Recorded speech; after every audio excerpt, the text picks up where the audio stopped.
Aku kaya. Aku banyak duit. Tengok. Mana kau dapat? Sabutan betul.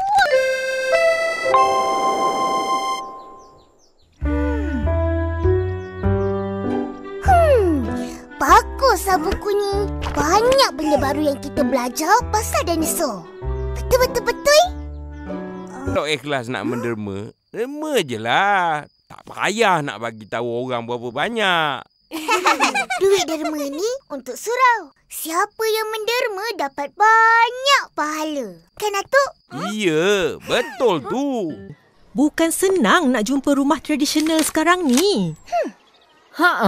Kat kampung ni, banyak rumah batu je. Dah tak ada rumah kayu macam tu. Ada. Rumahku. Betul-betul. Nanti luka. Tahu tak apa? Wah, cantiknya bintang cermin ni. Sayang, cermin dah pecah. Kalau masih elok, boleh aku jual. Beli tu tanah apa buat? Nak buat rumah untuk anak aku. Dia lah yang bayar nanti. Aku mana ada duit. Bagus. Belilah. Banyak untung Masalahnya, aku Dibuat. Kedua, cara nak selamatkan diri. Jadi, hari ni, kita ada latihan kebakaran. Bila dengar je loceng bunyi, kering! Cikgu nak kamu semua... Saya jam loceng berlagu. Setiap kali bunyi, lagu yang satu akan keluar. Siapa beli saya, mesti suka punya.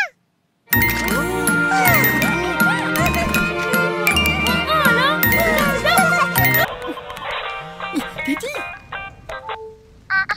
Baik, Ihsan tunggu kat kedai Abang Is. Nanti Daddy... Daddy? Lah, bateri dah habis pula. Guna ni.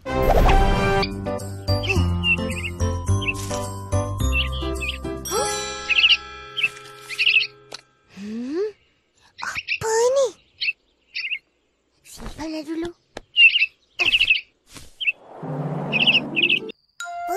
Betul. Kau ni. Malam ni tidur awal. Esok pagi kena bangun sahur.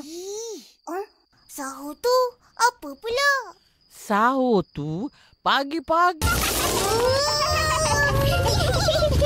Ping, Abang Is. Ya? Nak beli tonggis? Alah, tonggis habis. Nanti ada. Akak nak ambil tempahan kuih raya banyak-banyak. Oh, sebab tu akak mula buat dari sekarang. Ya, itu juga salah satu sebabnya. Dan kau berdua masuk dalam rancangan akak. Tolong ambil tempahan dari kawan-kawan. Lupa. Apa yang kau bacalah. Allahumma barik lana fi. Bagus. Belilah. Banyak untung masalahnya, aku tak tahu itu tanah siapa. Haiya, cari dekat itu pejabat tanah lah. Mesti.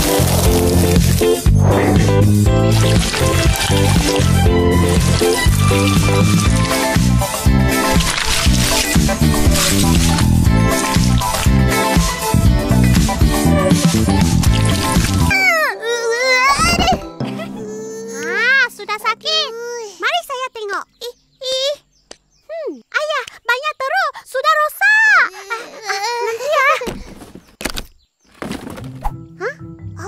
Mestilah. Otak cerdik.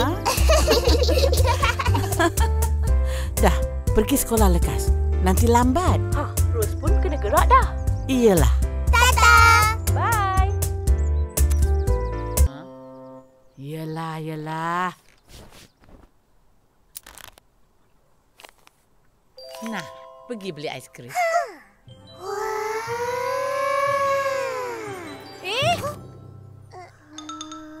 Boleh buat belon pelbagai bentuk dan rupa. Dia boleh buat silap mata. Dan dia kelakar. macam seronok. Sayangnya, kita orang tak bersama.